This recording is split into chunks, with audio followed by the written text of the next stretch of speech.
तो दोस्तों आज हो गई है 17 सितंबर और जो बड़ी खबरें हैं मुख्य समाचार हैं एक एक करके चलेंगी। तमाम बेहद बड़ी अपडेट्स आप तक आगे इसी वीडियो के माध्यम से पहुंचाएंगे, इसलिए लगातार हमारे साथ आगे इसी वीडियो में बने रहिएगा।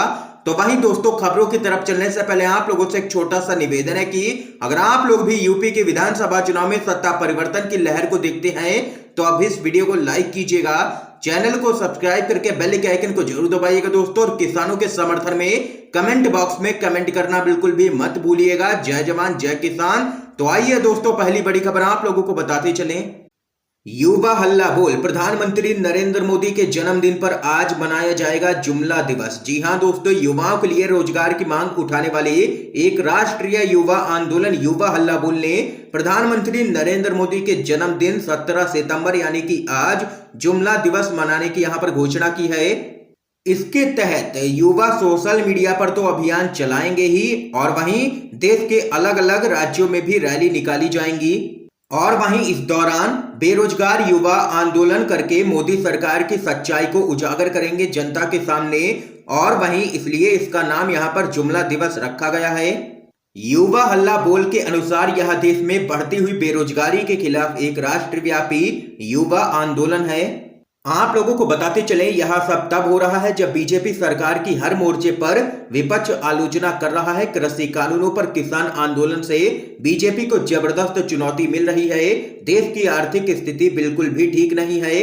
रोजगार को लेकर के सरकार घिरी हुई है। कोरोना की दूसरी लहर के दौरान जो हालात बने उससे लोगों में जबरदस्त नाराजगी है बीजेपी को लेकर के। यहां तक कि कई सर्वे में यह भी कहा गया है कि प्रधानमंत्री नरेंद्र मोदी की लोकप्रियता लगातार घटती ही जा रही है।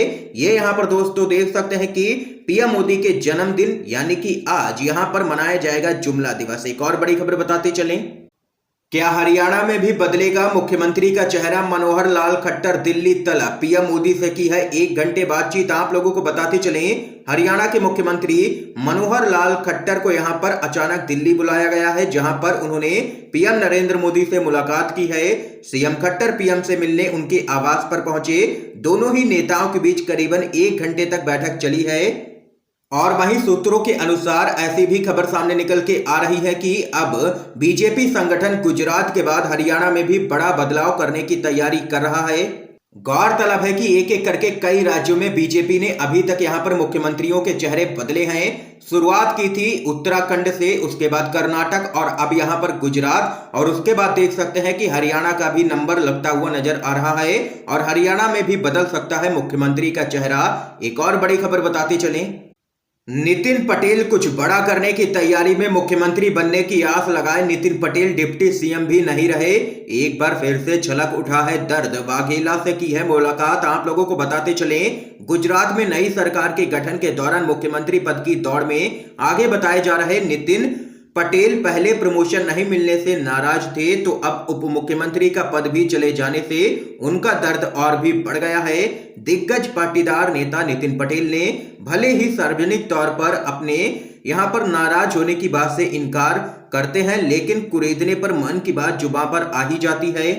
और वहीं इस बीच खबर सामने निकल के आ रही है कि नाराज नितिन पटेल ने वरिष्ठ विपक्षी नेता और प्रधानमंत्री नरेंद्र मोदी के धुर विरोधी शंकर सिंह वाघेला से गुपचुप तरीके से मुलाकात की है।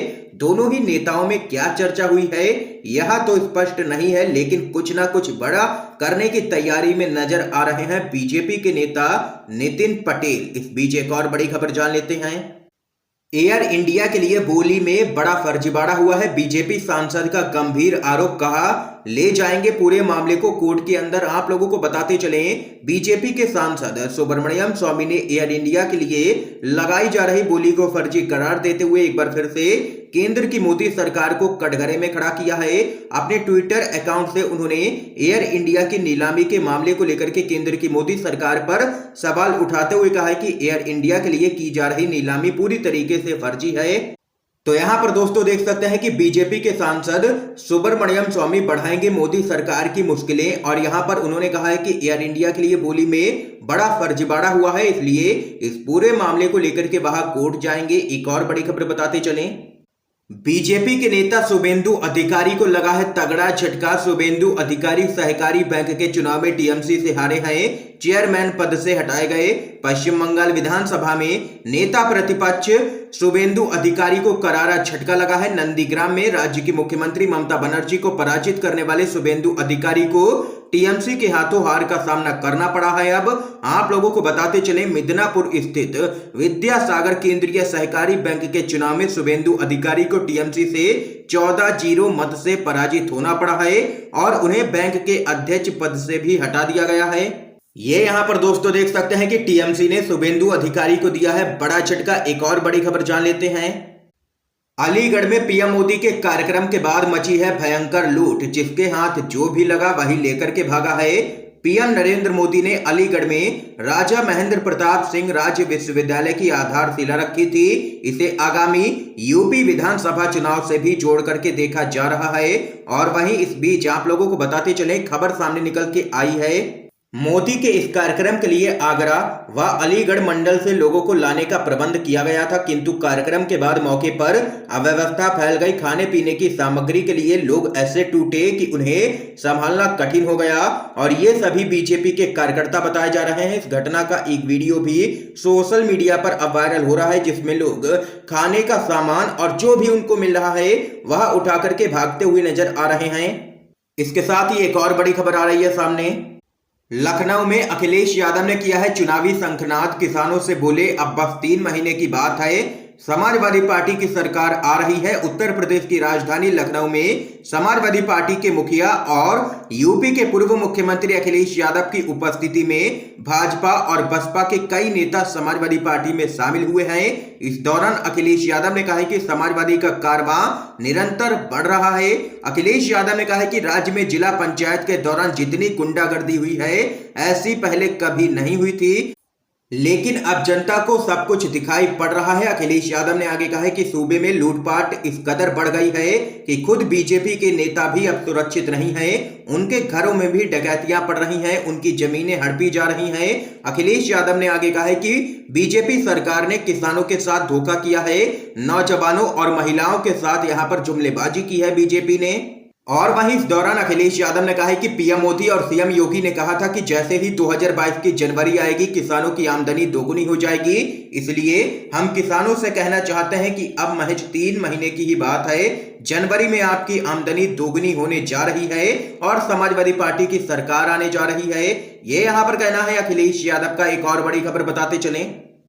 यूपी विधानसभा चुनाव 2022, आम आदमी पार्टी ने यूपी चुनाव के लिए किया है बड़ा ऐलान। 300 यूनिट तक घरेलू बिजली मिलेगी मुफ्त। आप लोगों को बताते चलें, आम आदमी पार्टी यूपी विधानसभा चुनाव के लिए सक्रिय हो चुकी है। पार्टी ने आगामी चुनाव के लिए अपने 100 संभावित उम्मीदवारों के नामों का ऐलान भी कर दिया है। इस बीच आम आदमी पार्टी के नेता व दिल्ली के उप मुख्यमंत्री मनीष सिसोदिया ने बड़ी घोषणा की है। उन्होंने राज्य में आम आदमी पार्टी की सरकार बनने के 24 घंटे के भीतर यहां पर सभी को घरेलू उपयोग के लिए 300 यूनिट तक मुफ्त बिजली का वादा किया है। इसके साथ ही एक और बड़ी खबर बताते चलें। कांग्रेस में शामिल होंगे कन्हैया कुमार। राहुल गांधी से की है मुलाकात। जिग्नेश मेवानी को लेकर के भी चर्चा गर्म। आप लोगों को बताते चलें, सीपीआई के नेता और जेएनयू छात्र संघ के पूर्व अध्यक्ष कन्हैया कुमार के कांग्रेस में शामिल होने की अटकलें अब यहां पर तेज हो गई हैं। मिली जानकारी के अनुसार कांग्रेस में प्रवेश के लिए जमीन तैयार करने को लेकर के कन्हैया कुमार ने राहुल गांधी से मुलाकात की है। सूत्रों के अनुसार गुजरात के विधायक जिग्नेश मेवानी भी कांग्रेस नेतृत्व के लगातार संपर्क में हैं और ये ही दोनों नेता यहां पर जल्द ही कांग्रेस ज्वाइन कर सकते हैं। इस बीच एक और बड़ी खबर बताते चलें। सोनू सूद के घर दूसरे दिन भी छापेमारी। शिवसेना ने बीजेपी पर लगाया है तालिबानी विचारधारा का आरोप। आप लोगों को बताते चलें, अभिनेता और गरीबों के मसीहा सोनू सूद के घर एक बार फिर से इनकम टैक्स विभाग की टीम यहां पर छापेमारी के लिए पहुंची थी, जिसके बाद बीजेपी लगातार यहां पर फजीयत का सामना कर रही है। सोनू सूद पर हुए छापेमारी के लिए विपक्षी नेताओं ने केंद्र की मोदी सरकार और बीजेपी को जिम्मेदार ठहराया है। उनका कहना है कि बीजेपी ने जानबूझ करके सोनू सूद पर आईटी रेड करवाई है। सोनू सूद कोरोना लॉकडाउन के दौरान लोगों की मदद करने को लेकर के काफी चर्चा में रहे हैं।